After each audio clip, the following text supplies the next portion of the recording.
নমস্কাৰ আপোনালোক সকলোকে মোৰ ইউটিউব চেনেল ডিপি ইনফো ইনগেটৰ এই গুৰুত্বপূৰ্ণ ভিডিঅ'টোলৈ স্বাগতম জনাইছোঁ।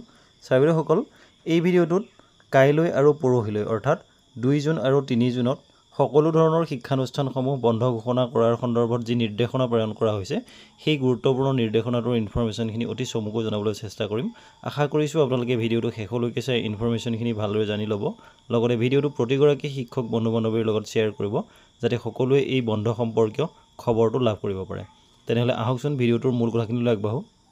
ছাত্ৰীসকল, বৰ্তমান ৰাজ্যখনৰ বিভিন্ন প্ৰান্তত যি নেৰানেপেৰা বৰষুণ হৈ আছে, এই বৰষুণৰ ফলত যি বানপানীৰ সমস্যাৰ সৃষ্টি হৈছে বা বিভিন্ন ধৰণৰ ক্ষয়ক্ষতিৰ সন্মুখীন হ'ব লগা হৈছে, এই পৰিস্থিতিৰ প্ৰতি লক্ষ্য ৰাখি কাছাৰ জিলাৰ জিলা আয়ুক্ত মহোদয়ে ছাত্ৰ ছাত্ৰী আৰু শিক্ষকসকলৰ নিৰাপত্তাৰ দিশটোৰ প্ৰতি লক্ষ্য ৰাখি অহা 2 জুন আৰু 3 জুন তাৰিখে সকলো ধৰণৰ শিক্ষানুষ্ঠানসমূহ বন্ধ ৰখাৰ সিদ্ধান্ত কৰিছে আৰু সেই হিচাপে অহা 2 আৰু 3 জুন তাৰিখে কাছাৰ জিলাৰ অন্তৰ্গত সকলো ধৰণৰ শিক্ষানুষ্ঠানসমূহ বন্ধ থাকিব বুলি ঘোষণা কৰা হৈছে। গতিকে এই গুৰুত্বপূৰ্ণ কথাখিনি এই ভিডিঅ'টোৰ জৰিয়তে আপোনালোকক চমুকৈ জনাবলৈ চেষ্টা কৰিলোঁ। এইখন হৈছে office of the district commissioner কাছাৰৰ তৰফৰ পৰা জাৰি কৰা অত্যন্ত গুৰুত্বপূৰ্ণ সেই অৰ্ডাৰটো, আৰু ইয়াৰ জৰিয়তে ঘোষণা কৰা হৈছে যে অহা 2 আৰু 3 জুন 2025 তাৰিখ অৰ্থাৎ সোমবাৰ আৰু মঙলবাৰে কাছাৰ জিলাৰ অন্তৰ্গত সকলো ধৰণৰ শিক্ষানুষ্ঠানসমূহ বন্ধ থাকিব। ধন্যবাদ।